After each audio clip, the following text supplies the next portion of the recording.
My name is Kika Sucharov. I'm one of the co-chairs for the Young Investigator Competition Award at the American Heart Association meeting. And I'm here today with the 3 finalists for that award. And I'm going to start by asking them to introduce themselves, where they are from, and tell us a little bit about their research. Hi, I'm Dr. Shibali Das from Washington University in St. Louis, and I'm really excited to be here today and then share my recent work. So I work in the aspect of like immune training that is happening after the initial cardiac injury, and then how this immune training is actually impacting our immune system so that when the individual is getting their follow-up injuries, it's more aggressive and robust. Well, my name is Menendez-Montes. I work at the University of Arizona under the direction of Dr. Hesem Sadek. I'm an assistant professor there, and my research, I have been always focusing like metabolism, mitochondria in the context of heart. And currently I work on mitochondrial dynamics and how it can regulate different processes through heart regeneration. My name is Noor Momin. I'm an assistant professor at the University of Pennsylvania. I just started my lab in 2024, but what we study is the immune system in the heart and how we can manipulate it to treat different heart diseases.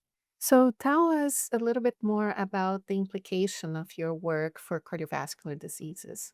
So my background is from like infectious disease. So I have worked a long time in the infectious disease background. Then I wanted to know like what is happening in the sterile inflammation condition.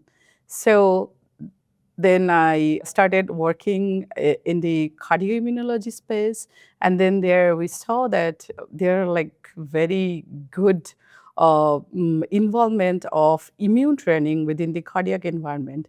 And then when we talk about the therapy against like the cardiac diseases, we mostly are interested in like removing the plaque or like giving them some kind of medicines that is like only associated within the cardiac environment. But we often just overlook what is happening in the other immune compartments, such as like bone marrow.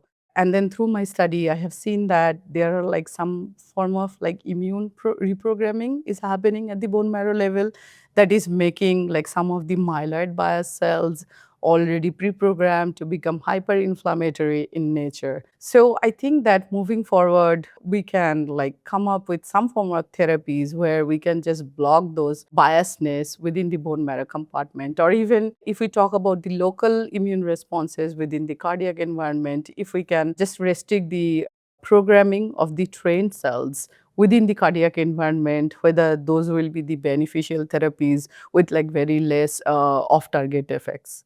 Thank you. Well, I have been focusing mostly in metabolic adaptations of the heart on low oxygen settings. It's a very important setting in the context of ischemic heart injury. But recently, like the latest discoveries we have been made, they focus more in a very essential process of the cell, delivery of energy into the nucleus.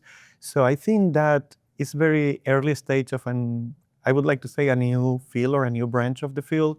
So I'm really excited not only for cardiovascular disease, that I think it can have a lot of implication, mitochondrial central in a lot of cardiovascular diseases, but honestly in a lot of fields, we just found it, so we don't know where the implications can reach. So I'm excited to like at least start digging into that.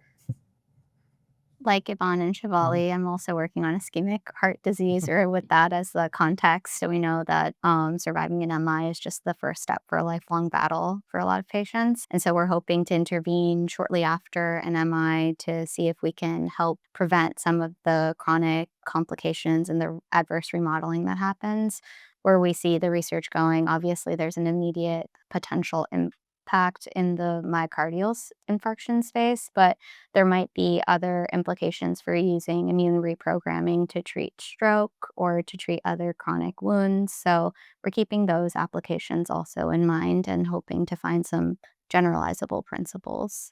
All of your presentations were very interesting. I wanted to ask, what barriers do you see to move forward the research that you have presented today?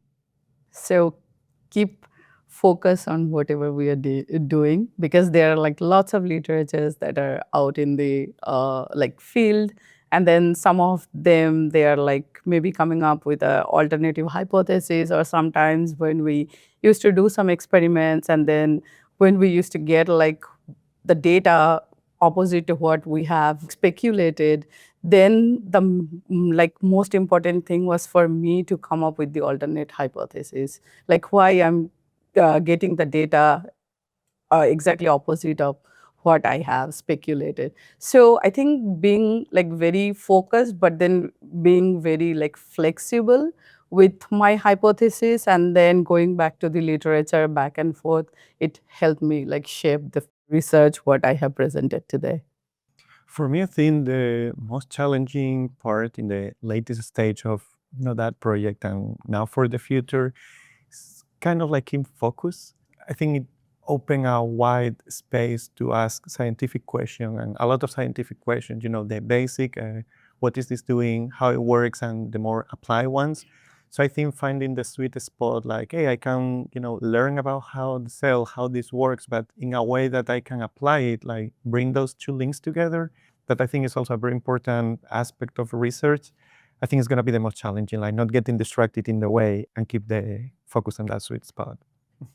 Yeah, I think we face different challenges, at least in the past, for how that we faced in order to get our project to the current stage, but also we anticipate some challenges in moving the project forward in the translation of it. So the challenges that we overcome is that as an engineer, there's so many decisions that you can make, and each decision has a cascade effect on then what you will study next. And like Shibali was referring to, you kind of have to be flexible in making decisions in that, but also confident that you have picked these choices based on first principles and sound hypotheses. So I think that those are not necessarily barriers, but definitely considerations. In terms of future challenges, obviously, translation isn't a solo endeavor, and you need to involve many team players. And so now, in thinking about where we can move this potential treatment forward, bringing in the right expertise, clinicians, biostatisticians, all the expertise, and getting the whole team together is really important.